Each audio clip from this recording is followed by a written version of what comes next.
Why are you not a Christian? Because I see no evidence whatever for any of the Christian dogmas.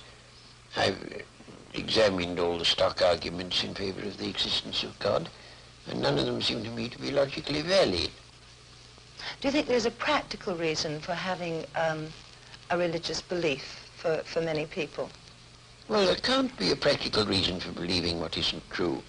That's quite, at least I rule it out as impossible.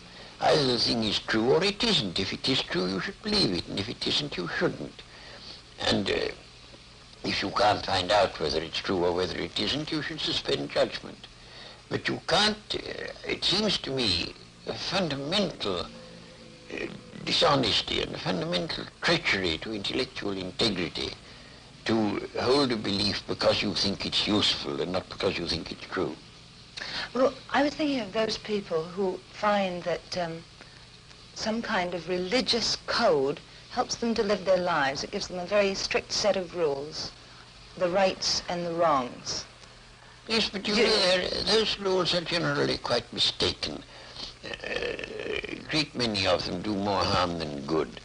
And they would probably be able to find a rational morality that they could live by if they dropped this irrational, traditional, taboo morality that comes down from savage ages.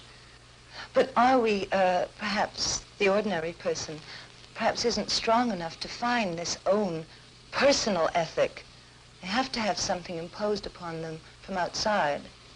Oh, I don't think that's true. And what is imposed on you from outside is of no value whatever. It doesn't count. Well, you were brought up, of course, as a Christian. When did you first decide that you did not want to remain a believer in the Christian ethic? I never decided that I didn't want to remain a believer.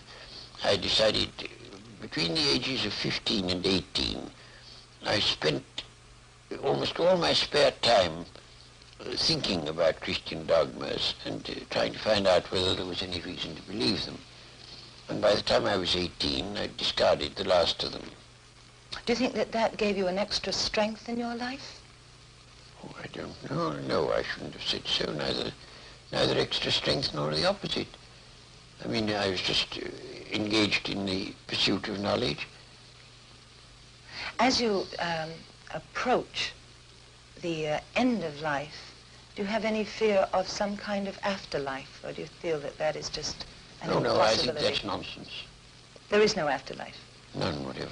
Do you have any fear of something that is common amongst atheists and agnostics who have been atheists or agnostics all their lives, who are converted just before they die to a form of religion?